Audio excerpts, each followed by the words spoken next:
Okay, so then the next question becomes what's next?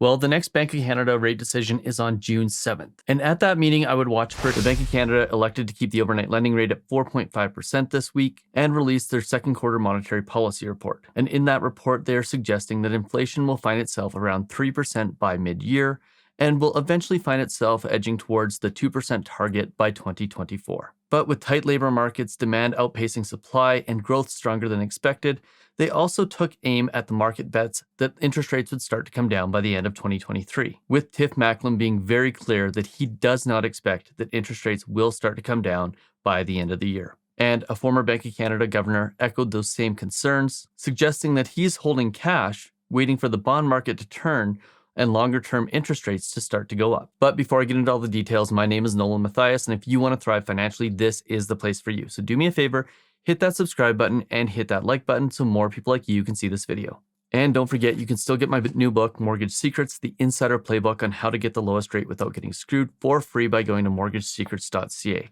All you have to do is pay the shipping and handling. Okay, so obviously the news is that the Bank of Canada held steady at 4.5% on their overnight lending rate. But the real story here isn't the policy decision, it is the most recent monetary policy report. This is a report that comes out every quarter and sheds some light into what the Bank of Canada is watching and what their concerns are with respect to the economy. And there's three big things to garner from the most recent policy report. The first is that growth is stronger than expected. This has been revised up from their January report. The second is that employment remains stronger than expected.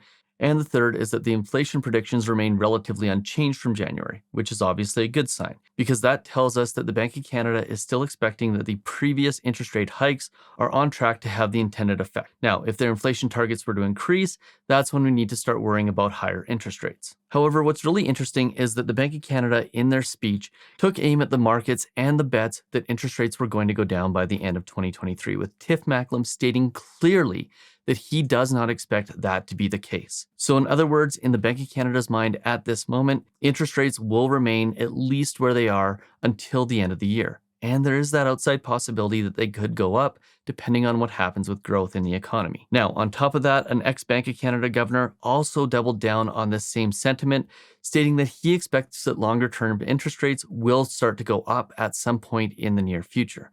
So in other words, his suggestion is that we are going to see inflation be more persistent and that we aren't going to return to pre-COVID levels of interest rates anytime soon, if at all. Basically, the former governor and the current governor are both suggesting that traders have it all wrong and that the inflation fight is going to be more persistent than expected. Now, this comes on the heels of US inflation data, where inflation cooled more than expected to 5%. This is the lowest rate of inflation in the US for more than 2 years. But the Federal Reserve is likely going to continue to increase interest rates. So then the question becomes, well, why is the Federal Reserve in the US going to continue to increase interest rates, and why is the Bank of Canada holding steady? Well, it turns out that the Canadian economy is far more interest rate sensitive because of the way our mortgage market works. And because of the fact that our mortgages tend to renew every 5 years, whether it's on a variable or a fixed, we're going to see more people renewing into higher interest rates, and that is going to have an effect on consumer spending. And this is what the Bank of Canada is banking on over the next 3 to 6 months, is that as more mortgages come up for renewal and more people end up paying higher interest rates, that is going to dampen consumer spending, it's going to dampen growth, and it is the reason why we aren't going to have as many increases as the Federal Reserve in the US. So in other words, because of the way that our mortgage industry works, the monetary policy effects are going to be felt in the Canadian economy much sooner than they will be felt in the US, and to a greater degree. Now, what's interesting is even as the Bank of Canada governor, both former and current, suggest that interest rates are going to remain higher for longer, Canadians are starting to choose shorter-term interest rates. Now, this is partially because of the fact that people believe that interest rates are going to go down in the next 2 to 3 years, and this is partially because of the fact that some of the shorter-term rates are lower. And as you can see in the most recent graph from the Bank of Canada here, both 5-year fixed rate mortgages and 5-year variable rate mortgages, so the yellow line and the red line, are going down. And this is in favor of shorter 1 and 2 year mortgages and 3 and 4 year mortgages. Now, from a mortgage perspective, I don't think the 1 and the 2 year mortgages are the best bets right now, primarily because they're significantly higher interest rates than the 3 and the 4 year mortgages. And some of the best deals to be had in the industry right now are on 5-year fixed rates. But nonetheless, this is interesting data. And my fear here is that a lot of people are choosing 1 and 2 year rates, expecting that the Bank of Canada is going to have to decrease interest rates. And that is simply not the case. Where interest rates go in a 1, 2, 3, 4-year time frame is anybody's guess. So choosing these rates in order to try to time the market, in my mind, is a fool's errand. And this is why we tend to encourage people to stick to the same long-term strategy. Rather than trying to time the market and go, oh, I think it's going to go down in 1 or 2 years, we encourage people to always choose the lowest rates at the time that they can get. So in other words, right now, a 5-year fixed mortgage because it's a lower rate than what variables are at.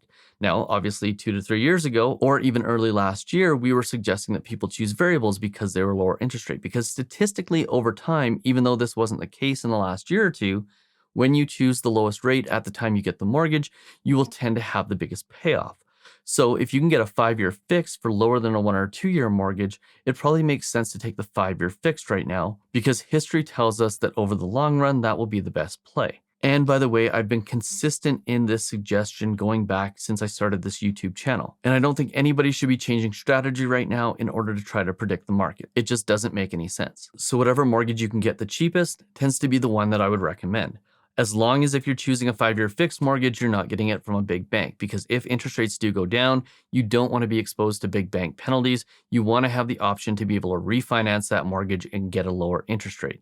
And the only way to do that is to make sure you minimize your penalty risk, which means you want to get mortgages from places like MCAP, First National, or CMLS, to name a few. And by the way, there's no coincidence that those are all mortgage broker lenders. So keep an eye on interest rates, and if you want to know more about how to choose a variable versus a fixed rate, that's in my Mortgage Secrets book. Now, there are some credit unions that have very favorable penalties. However, there are also some that have restrictions with respect to where you can move your mortgage to and if you can move your mortgage. And there's far too many credit unions for us to have accurate data on all of them.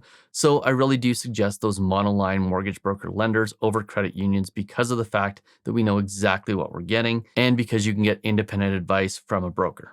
Okay, so then the next question becomes, what's next?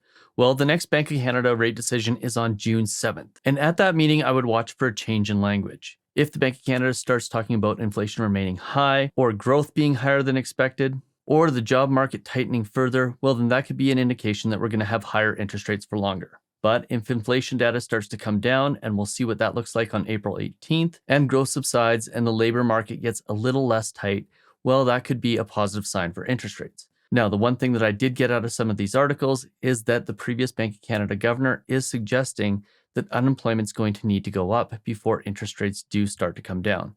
And as of right now, the one thing that has been performing really, really well for the Canadian economy is jobs. And that has and will continue to provide upward pressure for interest rates, especially if income inflation continues to go up. Now, in addition to all of that, I'd be watching bond market rates and forecasts from economists to see if those start to change, because if sentiment starts to change and there seems to be predictions of higher interest rates going forward, well, then you can pretty much rest assured that that will be what happens. So those would be the things I would watch leading up to the summer. Now, most economists are expecting that the Bank of Canada is going to remain at the same interest rate until the end of 2023 and perhaps start reducing in 2024. Some still believe that there may be some interest rate decreases by the end of 2023, but those are becoming fewer and fewer. But here's the thing, I can't ignore when the Bank of Canada governor comes out and takes dead aim at economists and market bettors who think that interest rates are going to come down by the end of the year and says that that is not likely going to be the case. Because at the end of the day, the Bank of Canada governor controls that decision making, and if he's saying that that isn't what he expects to happen,